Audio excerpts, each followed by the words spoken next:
According to Ipsos polling conducted exclusively for Global News, 22% of Canadians say they are completely out of money, a 3-point increase from October.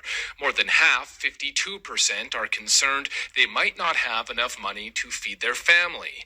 And 8 in 10 Canadians remain concerned that inflation will make everyday items less affordable. Well, we are here talking about affordabilities, and we know that concerns about the economy have continued to be the most dominant issue post-pandemic.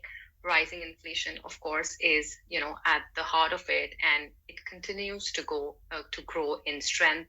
It continues to chip away at the affordability of Canadians, and the latest poll that we've conducted a few days ago highlights the intensity of these struggles and financial anxieties that Canadians are facing.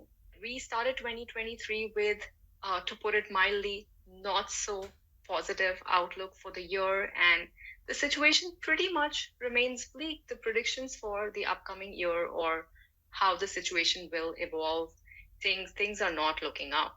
As things stand, when we ask Canadians how they think inflation will impact them, as high as 81% feel that inflation will continue to make everyday things less affordable for them. And that's unchanged since last quarter.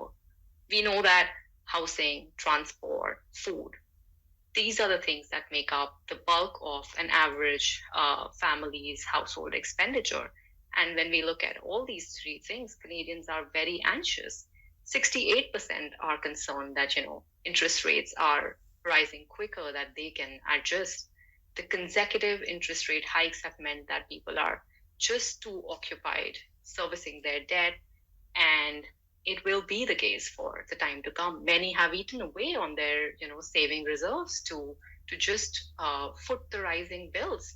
And we see that 52% of Canadians are concerned that they might not be able to, feed their families, might not have enough money to put food on the table. Geographically speaking, I think, Canadians are feeling the struggles from east to west. All the provinces are in the same ballpark. They are struggling together, and there are very little differences that we see. Um, uh, you know, I would say that the struggle is pretty much consistent across provinces.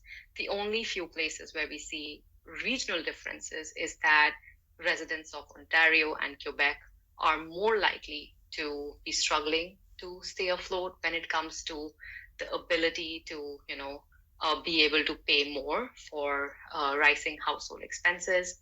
Um, more Ontarians and Quebecers feel that they simply don't have any more capacity to pay more as compared to other provinces. Say British Columbia stands at 15% in comparison to 25% of Quebecers or Ontarians.